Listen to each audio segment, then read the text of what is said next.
아모스 9장 말씀, 이 거룩한 하나님의 말씀을 들을 때 저와 여러분 안에 하나님의 마음이 흘러가며 아버지의 거룩한 뜻을 깨닫게 되기를 주의 이름으로 축원합니다.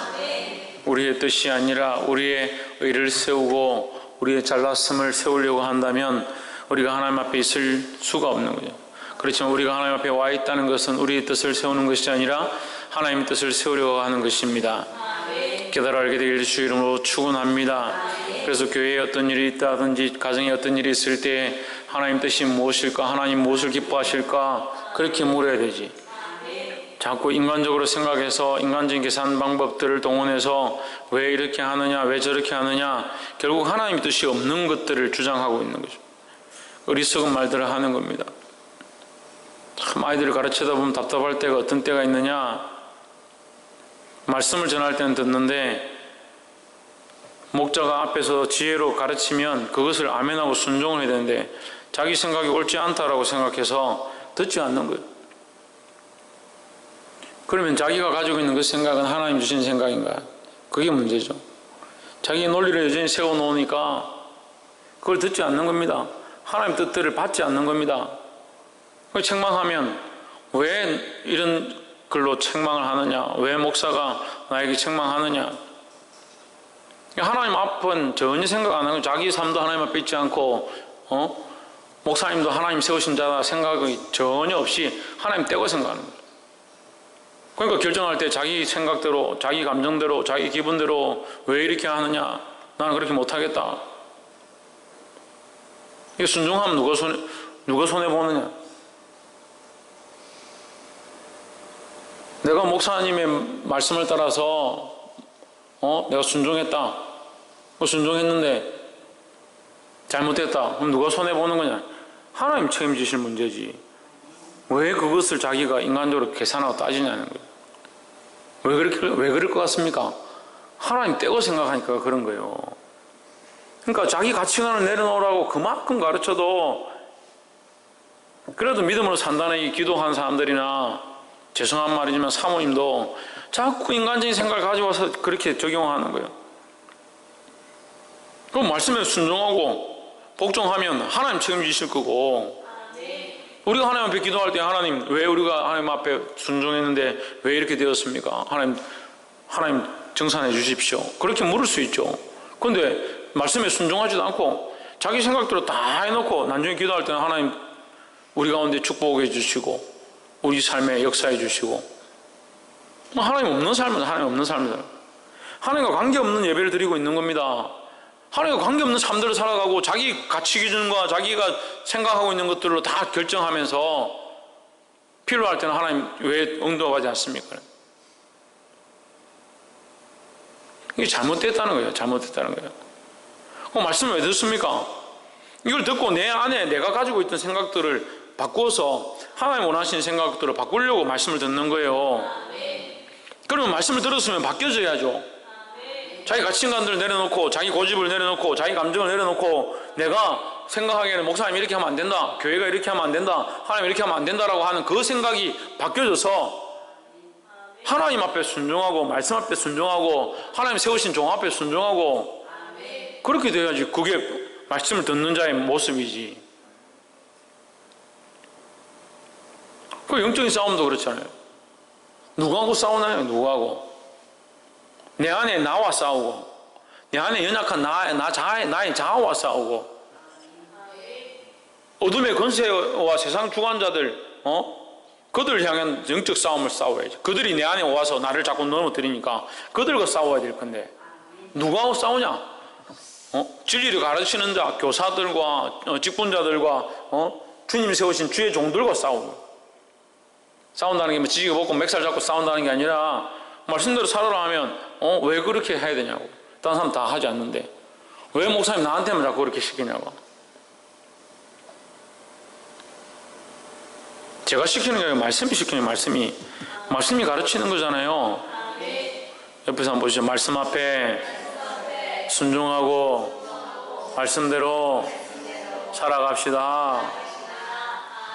할렐루야. 말씀대로 순종하지 않을 거면 말씀을 들을 필요가 뭐 있고, 예배하고 하나님 만나지 않을 거면 예배를 왜 해야 합니까? 그래서 하는 사람들에게 제가 말씀드린 거, 안 하는 사람들은 예배하러 나와야지 하나님 만나지. 예배하러 나와야 말씀을 듣지. 그러면서 자기 믿음이 떨어졌다고. 그래서 결정할 때 자기 뜻대로 결정하는 겁니다. 왜 그렇게 결정할까? 믿음이 떨어졌으니까. 이 악순환들이 계속 반복되는 거예요. 하나님께로부터 멀어져가지고 자기 마음대로 결정하니까 더 폐역한 길로 걸어가고, 거기에 가서 하나님께로 돌아와야 되는데 돌아오지 않고 또 거기서 자기가 원하는 대로 결정하니까 더 뒤로 물러가고, 계속 뒤로 물러가는 겁니다. 그럼 믿음으로 서 있는 사람들이, 하나님 앞에 서 있는 사람들이 그들을 이끌고 가야 되지. 말씀으로 똑바로 가르쳐서 끌고 가야 되는데, 문제는 그 믿음으로 서 있다고 하는 사람들이, 하나님 세우신 자들이 똑바로 보지 못하는 거죠.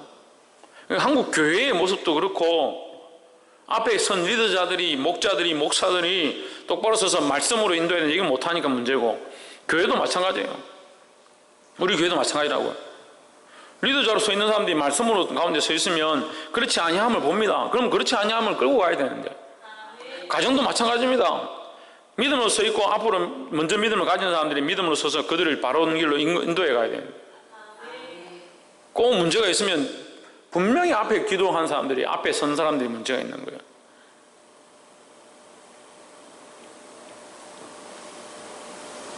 가정에 문제가 있다. 우리 가정에 문제가 있다. 그럼 누가 그걸 바르게 세우냐? 내가 바르게 세우고, 내가 믿음으로 서서 그걸 바르게 세우고, 바르게 가르치고, 바르게 정의하고, 그 이끌어가는 일들 내가 해야 되죠.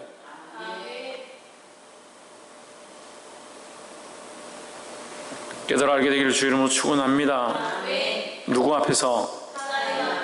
무엇으로? 말씀으로. 할렐루야. 아모스 9장 말씀, 이제 아모스 말씀이 끝나가는데, 하나님께서 선지자도 아니고 교육도 받지 않은 자를 통해서 그에게 환상을 보여주시고 이상을 보여주셔서 이 일들을 하게 하십니다. 얼마나 하나님 급하시고 답답하시고 마음이 아팠으면 선지자로 훈련되지 아니한 자까지 불러서, 그냥 목자로 양치던 자를 불러서 하나님이 일들을 하게 하시냐는 거죠. 그러니까 우리가 정신을 차려야 되는 거예요. 우리가 하지 않으면 저 돌들을 들어서라도 하나님 일하신다고 하셨어요. 그러니까 믿음을 선 사람들, 먼저 하나님 아는 사람들이 더 정신을 차려야 돼요. 신앙생활 좀 오래 하니까 이게 막 해이해져가지고, 따라서 해이해지는 것은 썩어지기 시작하는 증거다. 믿음이 해이해지고 하나님을 믿는 마음들이 해이해지면 그것이 썩기 시작하는 작용이다. 그걸 알아야 돼요. 정신을 바짝 차리지 않으면 그대로 있을 거다 생각하지 마십시오. 다 썩어서 문드러져가지고 완전히 무너집니다. 아무것도 안 남아요. 믿음에서 뒤로 가는 것이 남아있을 것 같죠? 아무것도 안 남습니다. 그런 것들 너무 많이 봤어요. 믿음에서 뒤로 갔는데 남아있다라고 교회는 오고 있지만 남아있게 뭐가 남아있어요? 영혼이 다 죽었는데. 그 영이 살아야 되고 영을 봐야지. 답답합니다. 답답해.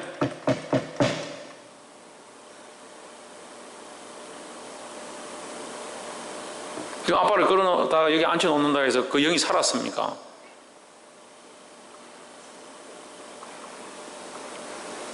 그 영적인 것들을 보고 영적인 싸움들을 해야 되는데, 영적인 눈을 주면 뭐하노? 영적인 싸움을 안 하는데. 신의경. 영적인 눈을 가지고 영적인 싸움을 해요. 양사모님. 유혜리. 영적인 눈을 가지고 영적인 싸움으로 영적인 것들을 어떻게 하나님 기쁘시게 할까 해야지. 아멘 하고 맨날 살기는 육체적인 것들 채워가려고 뭘 먹을까, 뭘 마실까, 뭘 바람을 쐬러 갈까, 늘 그렇게 하고 있으니까 문제가 끝이 안 나지. 문제가, 유혜리, 문제가 끝이 안 나지. 다 얘기할까요? 한 명씩 다 얘기할까요? 깨달아 알게 되기를 주 이름으로 축원합니다. 스스로 알면 돼. 스스로 알면. 이 아모스를 통해서 예언하고 하나님께서 말씀하시는데 듣지 않는다. 심지어 뭐라고 하냐? 너희 집에 가서 해라. 왕의 신하가 와가지고 너희 집에 가서 떠들어라. 여기 와서 떠들지 말고. 그렇게 했죠. 기억 안 나요? 7장 13절 베델에서 예언하지 마라. 여기 왕이 성소니까 여기 와서 예언하지 마라. 여기 왕의 궁이지 않냐? 정신 나간 소리를 하고 있죠. 여기 왜 왕의 궁입니까? 왕의 성전입니까? 하나님의 것이지. 이거 하나님 빼버리니까 왕의 것이 되는 거예요. 왕께 되는 거예요. 우리가 하나님 빼면 뭐가 돼요? 우리가 왕인 거예요. 우리가 다 대장이에요. 우리 집에 와서 그런 소리 하지 마라 이렇게 됩니다.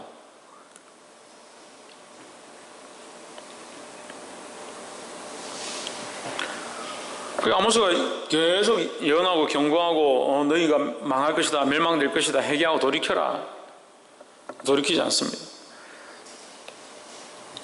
근데 그 예언에 대해서 9장에 하나님 마무리하시면서 하나님의 마음을 더 드러내고 있습니다. 9장 2절에 저희가 타고 음부로, 여러분 성경에는 서울이라 되는데 서울로, 이게 지옥을 말합니다.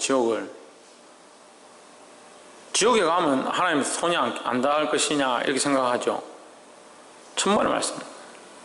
서울로 들어갈지라도 내 손이 거기에서 붙잡아 낼 것이요, 하늘로 올라갈지라도 내가 거기서 붙잡아 내릴 것이며 어디를 가든 하나님 계시다.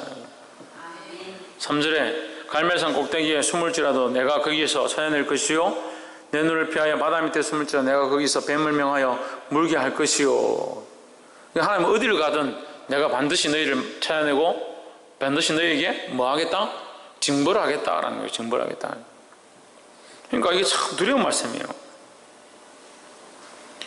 자, 따라서 하나님은 공의를 세우신다.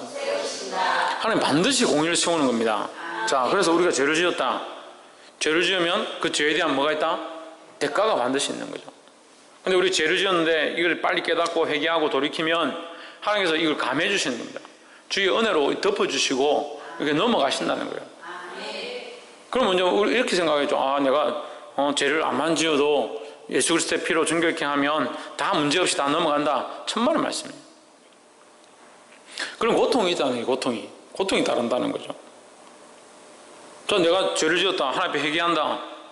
회개하면서 내 죄에 대한 이 토하는 이 자복하고 돌이키고자 하는 이 모습들, 그 가운데 회개함이 일어났다. 그러면 대가지불이 없느냐? 대가지불이 있는 거죠. 내가 집에서 예를 들면 100만 원을 훔쳤다. 저도 100만 원 훔쳤다. 훔쳐가지고 엄마 아빠 걱정하고 막 집안에 난리가 났는데 교회 와서 주여 내가 100만 원 훔쳤으니 용서해 주시고 사해 주시고 회개하고 다시 집에 들어갔다. 가니까 엄마 아빠가 니는 교회 가지 마라, 머리 다 뽑아본다 해갖고 막 두드러 패고 그렇게 하니까 하나님 왜 그러십니까? 내가 아까 회개할 때 하나님 응답했지 않습니까? 마음에 평안함 주셨지 않습니까? 그럼 왜 평안함이 내 가정에 오니까 없습니까? 그럼 천국 가 있지 왜? 천국 가 있으면 그런 거 없잖아요. 이 땅에 우리가 연약한 일들을 하고 있기 때문에 그 연약함에 대한 대가들이 있다는 거죠. 그게 뭐가 없습니까? 여기에 대한 대가는 없어요. 그러니까 이 죽고 사는 것에 대한 대가가 없다. 이 죄는 사함을 입었죠? 죄 사함을 입었잖아요. 이 죄 사함은 뭡니까? 죄에 대한 대가는 뭐예요? 죽음이다. 이거 죽음. 죄의 삭은 사망이요. 여기 있으니까 죄의 대가는 사망인데 이 대가는 없어요. 하지만 내가 지금 저질러 놓은 것에 대한 그 문제는 내가 또 해결해야 돼. 하나님의 은혜로 해결하면 있어야 된다는 거죠. 그러니까 이 고통에 대한 대가는 있습니다. 육체를 가지고 있어서 내가 죄를 지어서 그 고통에 대한 대가들이 있다는 거죠. 착각을 하고 이거 하나님 은혜로 내가 죄를 지으면 다 회개만 하면 다 문제가 해결된다. 그러면 실컷 죄 짓지 뭐. 하나님 앞에 회개해서 문제가 다 해결될 것 같으면 저는 참 편하게 살 수 있을 것 같아요. 저는 회개를 정말 잘하거든요. 저는 다른 건 잘 못하는데 회개는 진짜 잘해요. 주여 이러면 눈물이 뚝뚝 쏟아지니까 마음이 찔림도 확 일어나고. 희경이하고 좀 달라요. 희경이는 회개하는 게 좀 힘들다 그러는데 저는 이게 너무 자존감이 낮아가지고 주여 죄송합니다 이러면 막 눈물이 뚝뚝 쏟아져요. 사모님도 이게 잘 안 돼. 주여 죄송합니다 하는데 30분 넘게 걸리는. 저는 앉아서 죄송합니다 하면 막 바로 그냥 10초 만에 마음의 평안함을 얻습니다. 이거 얼마나 감사한지요. 그런 부분들에 자랑하는 게 아니라 그게 저희 연약한 부분들이고 저희 자존감이 낮은 이런 부분들에 대해서 제 성품에 대해서 얘기를 하는 건데, 하나님이 엎드릴 수 있고 나의 연약함들 내가 통할 수 있다는 거죠. 그럼 하나님께서 저를 이렇게 불쌍히 여기시고 이렇게 받아주신다. 그럼 그렇게 했기 때문에 나의 그 다른 문제가 없느냐? 문제가 있습니다. 마음으로 범죄한 것들도 반드시 그것으로 인한 이 찝찝함들, 이 제가 마음으로 생각한 것들로 인해서 이 거룩함이 흘러가지 아니함들, 그런 게 반드시 나타나요. 제가 마음으로 범죄했다. 어떤 행동이나 이런 말이나 이런 범죄하지 않았는데 속으로 범죄를 했다. 속으로 패역한 생각들을 했더니 하나님 기뻐하지 않은 생각들을 했다. 그러면 제가 이 하나님 앞에 이제 회개하고 거룩함으로 이렇게 정결케 했지만 어떻게 어떤 일들이 일어나느냐? 다른 사람들을 내가 대할 때 담대함으로 대하지 못한다든지, 또 제가 이 기도해 중보해 줘야 될 때 이 기름 부으심이 약해진다든지 이런 것들을 제가 느끼게 되는 거죠. 그런 대가 지불들이 있다는 거죠. 그런데 이건 대가라고 하기에는 너무 미미하죠. 우리가 육체를 들고 있기 때문에 육체를 통해서 받는 고난들이죠. 근데 그 고난을 갖다가 내가 주를 그리스도를 위하여 십자가를 위해 지었다라고 할 수는 없는 거잖아요. 그럼 왜 지는 겁니까? 내 연약함 때문에 지는 거죠.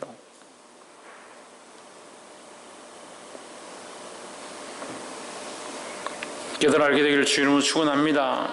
그래서 이 말씀이 조금 어렵습니다. 이게 신학적으로는 그렇게 가르치지 않습니다. 신학적으로는 어떻게 가르칩니까? 우리의 모든 죄는 예수 그리스도의 십자가의 피로 완전히 해결함을 입었다. 그렇게 되는 거죠. 그렇게 되면 이 땅에서 우리가 죄를 지음으로 인해서 고통당할 일이 없는 거죠. 없어야 되잖아요. 그렇지만 지금은 유예됐습니다. 유예. 그러니까 우리가 이 육체를 가지고 살아가는 이 인생 가운데는 고통도 있고 죄로 인한 괴로움들이 있다라는 거죠. 그래서 하나님 앞에 두렵고 떨리는 마음으로 이 삶들을 정결하게 해나가야 된다는 거죠. 그 정결하게 사는 것은 또 왜 필요하냐? 하나님 나라의 기업을 이을 때, 하나님 나라 유업을 받을 때에 우리에게 멸류관들이 다르다는 거죠. 그래서 맨 앞에 선 사람이 누구라 했습니까? 순교자예요. 주를 위하여 목배임을 당한 자, 주를 위하여 목숨을 드린 자, 그런 자들이 먼저 앞에 선다고 했습니다.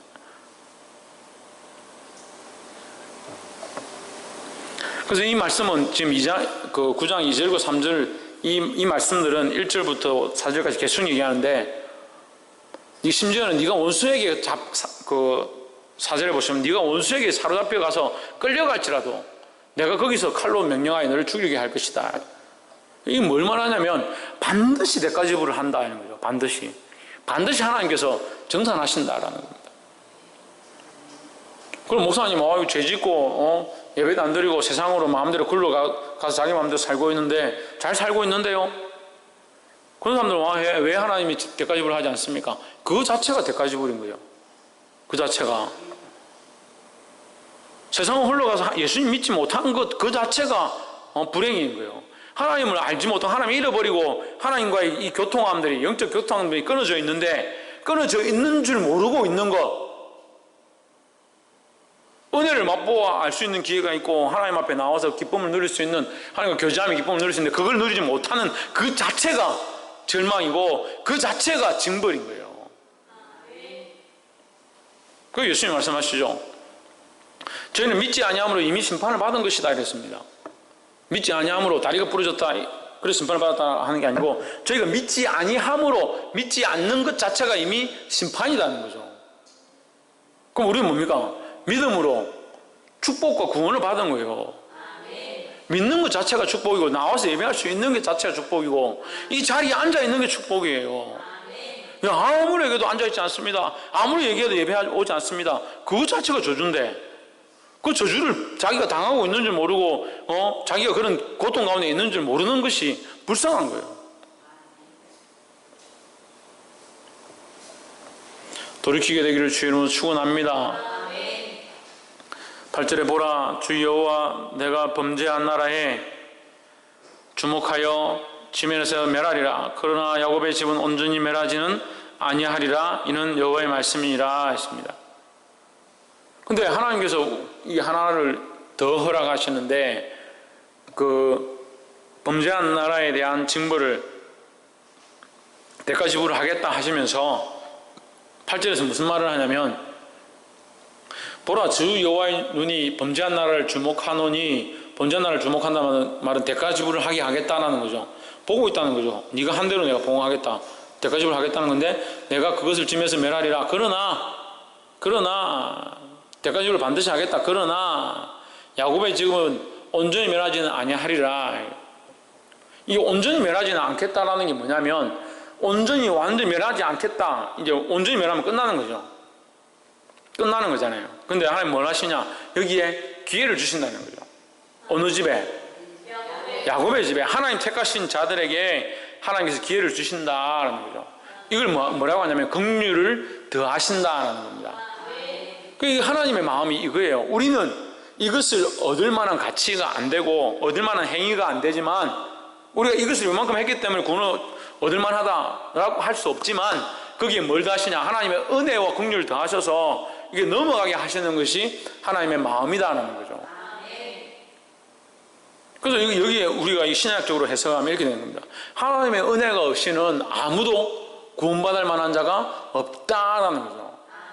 그래서 우리의 공로가 아니다. 우리의 재능도 아니고 공로도 아니고 우리의 능력도 아니다. 우리의 힘으로 되는 게 아니라는 거죠. 그래서 하나님께서 이것을 은혜를 더하지 않았다면 구원받을 자가 누가 있겠느냐.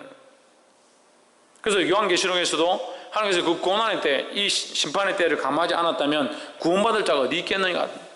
끝까지 견디고 남을 자가 어디 있겠는가? 이렇게 묻는 거예요.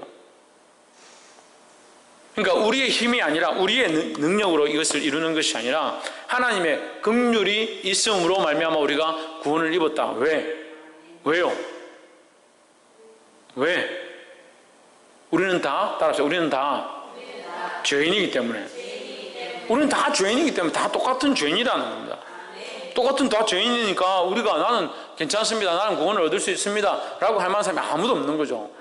그래서 세상 사람과 우리가 다른 게 뭐냐는 거예요. 우리는 뭘 입었느냐? 하나님의 은혜를 덧입었다는 게 덧입었다는 게 하나님의 은혜가 여기 더해졌기 때문에 넘어가는 거죠. 할렐루야. 똑같이 애굽 땅에 있습니다. 똑같이 그 백성들 가운데 있습니다.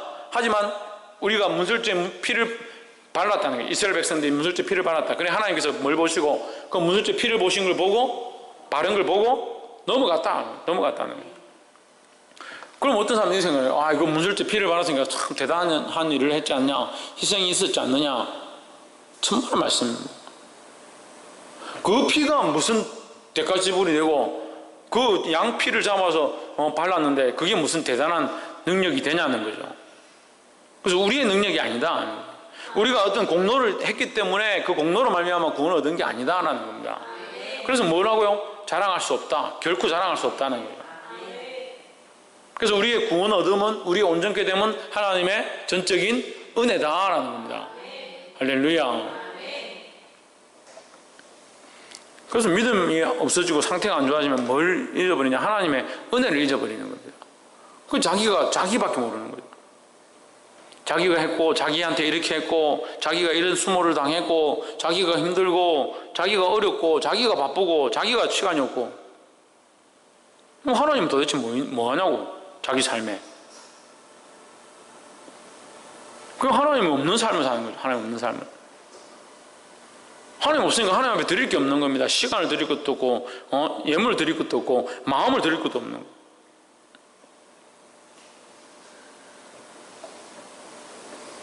이 하나님의 은혜를 덧입기를 주의 이름으로 축원합니다.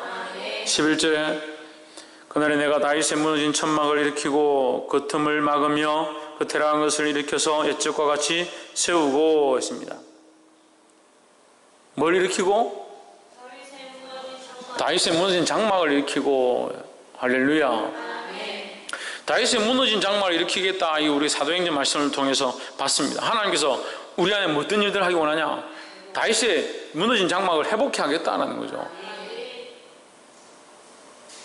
그것들의 틈을 막으며 그 퇴락한 것을 일으켜서 옛적과 같이 세우고. 틈을 막았다. 틈을 왜 막습니까? 다른 것들이 들어오지 못하도록, 악한 것들이 들어와서 방해하지 못하도록. 그래서 우리가 교회를 위해서 기도할 때 이렇게 기도해야 됩니다. 하나님, 다윗의 무너진 장막들을 회복되어지게 하시고 악한 것들이 틈타지 못하도록 틈을 막아주시고 허물어진 것이 다시 일어날 수 있도록 도와주시옵소서. 그렇게 기도하는 거예요. 그 한국 교회를 위해서 기도할 때 그렇게 기도해야 합니다. 하나님, 다윗의 무너진 장막들이 회복되게 하여 주시옵소서. 이 땅에 악한 것들이 틈타지 못하도록 그 틈을 막아주시고 허물어진 것들이 다시 일어날 수 있도록 도와주시옵소서. 그렇게 기도해야 되는 거예요. 이것은 뭡니까? 하나님의 약속입니다. 하나님 반드시 회복시키고 온전히 하시겠다라는 거죠.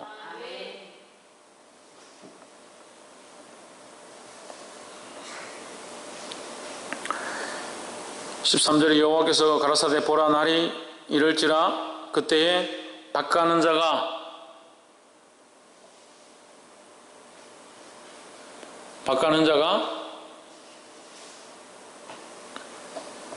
곡식 베는 자의 뒤를 이으며 포도를 밟는 자가 씨 뿌린 자의 뒤를 이으며 산들은 단 포도주를 흘리며 작은 산들은 녹으리라 했습니다.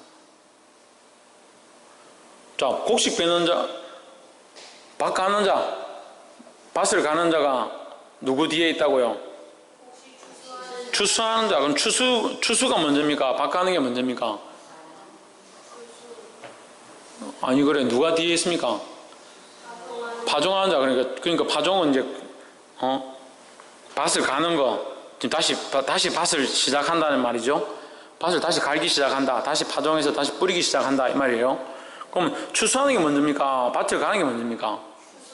여기 추수하는 게 먼저죠. 추수하는 자 뒤에 파종하는 자가 있다 했으니까 이게 그만큼 바쁘다.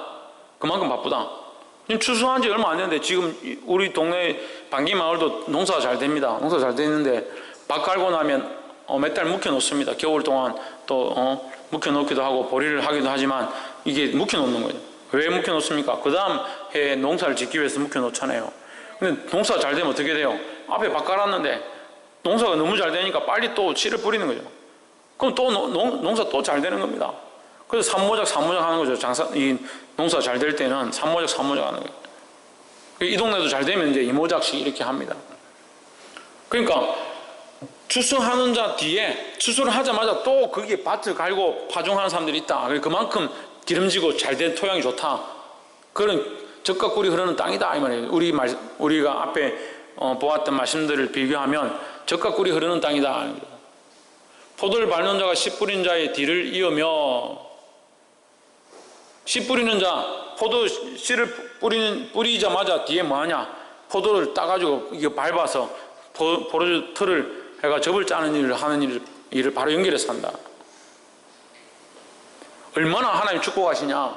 산들은 단 포도주를 흘리고 작은 산들은 녹으리라. 산이 녹아서 없어진다는 말이 아니라 젖과 꿀이 흘러내릴 만큼 그렇다 이 말이에요.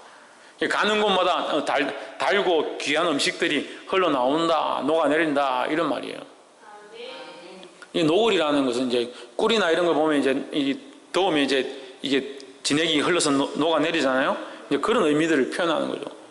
그 산 자체가 꿀과 같이 그렇게 단 산 전체가 그만큼 하나님의 축복과 은혜가 있다라는 거죠. 그래서 있잖아, 하나님의 마음은 뭐냐? 하나님의 마음은 나는 너희를 끝까지 찾아가서 공의를 베풀고 너희를 끝까지 내가 징벌하는 것이 목적이다. 그렇지 않습니다. 나는 그것이 목적이 아니다. 그렇게 말하지도 않습니다. 나는 반드시 징벌할 것이다. 그렇기 때문에 어떻게 해라? 빨리 돌이켜라는 거죠. 내가 징벌하겠지만 그래도 너희를 사랑하고 너희와 언약을 기억해서 내가 완전히 멸하지는 않겠다. 너희가 온전하지 않지만 내가 멸하지는 않겠다. 빨리 돌이켜라는 거죠. 또 나는 뭘 하기 원하냐? 너희를 언젠간 다시 데리고 와서 젖과 꿀이 흐르는 땅을 허락하고 너희와 함께 기뻐할 것들을 내가 기대한다는 게 하나님의 마음을 말하는 거죠. 그러니까 이 하나님의 말씀을 두려워하지는 않고 젖과 꿀이 흐르는 이것만 자꾸 바라보고 있으니까 이게 문제인 거예요. 그런데 이 젖과 꿀이 흐르는 것이 하나님과 함께 하나님 나라에 대한 것이 아니고 이 땅에 자꾸 젖과 꿀이 흐르는 것들을 바라보니까 영원한 것에 대한 소망이 없고 자꾸 이 땅에서만 먹고 마시고 즐기려고 하는 거예요. 오늘 누가 저녁을 대접해서 같이 식당에서 밥을 먹는데 얼마나 사람들이 몸이 비대한지. 저 어렸을 때는 그렇게 뚱뚱한 사람들이 없었어요. 배가 나오고 이렇게 아주머니들이 걸어 다니는데 뒤뚱뒤뚱 이런 사람들이 없었어요. 근데 이 촌동네도 뒤뚱뒤뚱하고 배가 이렇게 불룩해가지고 그런데도 이제 고기 먹으러 오고 먹으러 다니는데 정신이 없는 거예요. 부유해 놓으니까. 그런데도 이 사람들은 무슨 생각을 하느냐? 무엇을 먹을까? 무엇을 입을까? 무엇을 즐길까? 그런 생각들을 하고 있는 거예요. 우리는 어떻게 생각해야 합니까? 신이게 우리는 어떻게 생각해야 됩니까? 천정님 우리는 어떻게 해야 됩니까?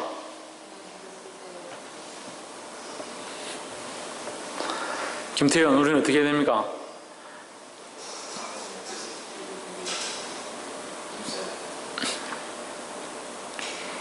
유혜리 우리는 어떻게 해야 됩니까?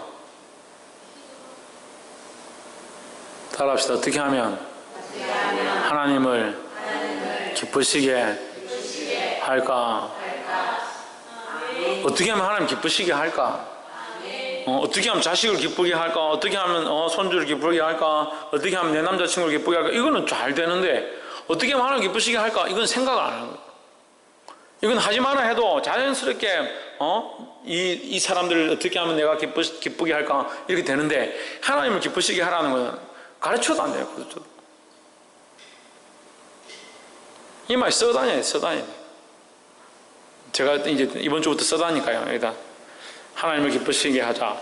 하나님 기쁘시게 하자. 내가 써다니고 하나님 기쁘시게 해야 되는데 어떻게 하면 하나님 기쁘시게 할까 고민하는 사람들이 되어야 되는데 하나님 기쁘시게 하는 것도 고민을 안 합니다. 고민을 안 해. 어떻게 하면 자식들을 기쁘게 할까? 그러니까 하나님 떼고 생각하는 거죠. 하나님 떼고 자식들이 원하는 대로 하는 거. 하나님 떼고 부모가 원하는 대로 하는 겁니다.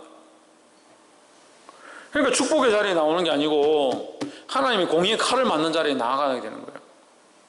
멸망의 자리를 선택하는 겁니다. 지금 믿음이 떨어졌고 하나님을 모르는 것 자체가 심판이다. 이미 심판을 받았다는 거예요. 얼마나 마음이 아픕니까? 아는 사람들은 보는 거예요. 지금 어떤 분이 지금 교회 안 나오고 있습니다. 자기를 데리러 오지 마라. 찾지도 마라. 그걸 줄 수 없어서 내버려 뒀습니다. 뭐가 기갈이고 뭐가 고통인가? 하나님 말씀이 없는 게 기갈이고 하나님 영광을 보지 못하는 것이 기갈이고 하나님이 기뻐하신 뜻들을 발견치 못하고 그렇게 살지 못하는 그게 죽음인데 그게 영적으로 죽어가는 건데 그걸 모르는 거예요.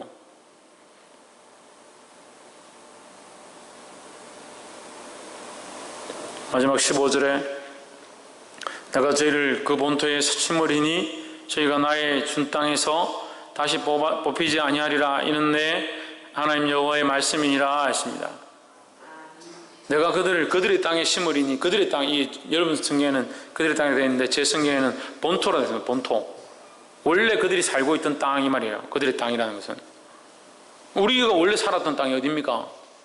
죄 고향은 남해인데 그러면 하나님께서 나를 남해에다 갖다 심으리니 그렇게 하는 거예요? 그게 아니에요. 본래 그들의 땅, 이 젖가꿀이 흐르는 땅을 얘기하는 거예요. 이스라엘 백성들에게 약속하신 젖가꿀이 흐르는 땅, 그 얘기를 하는 거죠. 예루살렘 성을 얘기하는 거죠. 근데 우리에게는 뭡니까? 하나님 나라죠. 그래서 이 예루살렘 성이라 안 하고 뭐라 합니까? 시온소, 시온자, 하나님이 계신 곳, 하나님의 영광이 있는 곳, 그게 시온소라는 거예요. 시온소. 우리는 어디에 심김을 있게 되느냐? 하나님 나라에 별과 같이 빛날 그 자리에, 그 영광의 자리에 심기게 될 자들이라는 거예요. 하나님께서 그렇게 하겠다고 우리에게 약속했습니다. 그래서 이 땅이 누구의 것이라? 하나님의 것이다. 내가 그들의 땅에 심으니 그들이 내가 준 땅에서 뽑히지 아니하리니. 이 주인이 누구예요? 하나님이죠. 내가 준 땅이다 이거죠. 그들의 땅에 돌아가겠지만 그 땅이 누구의 것이냐? 내 것이다 하는 거죠.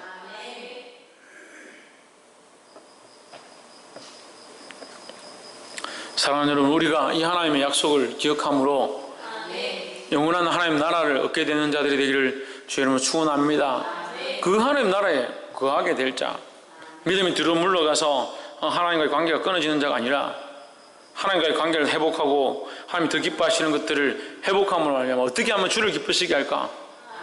어떻게 하면 나를 기쁘게 할까가 아니라 어떻게 하면 주를 기쁘시게 할까라는 모습으로 돌아감으로 영원한 하나님 나라의 기업을 얻게 되고 더 귀한 기업들을 얻는 저와 여러분의 삶이 되어지기를 주의 이름으로 축원합니다. 기도하겠습니다. 이제 함께 동성으로 기도합시다. 말씀을 기억하면서 하나님, 우리가 더 하나님을 닮아가게 하시고 주의 영광을 드러낼 수 있는 자들이 될 수 있도록 도와주시옵소서. 어찌하면 주를 기쁘시게 할까, 어떻게 하면 나를 기쁘시게 할까 하는 것이 아니라 어찌하면 주를 기쁘시게 할까, 주의 영광을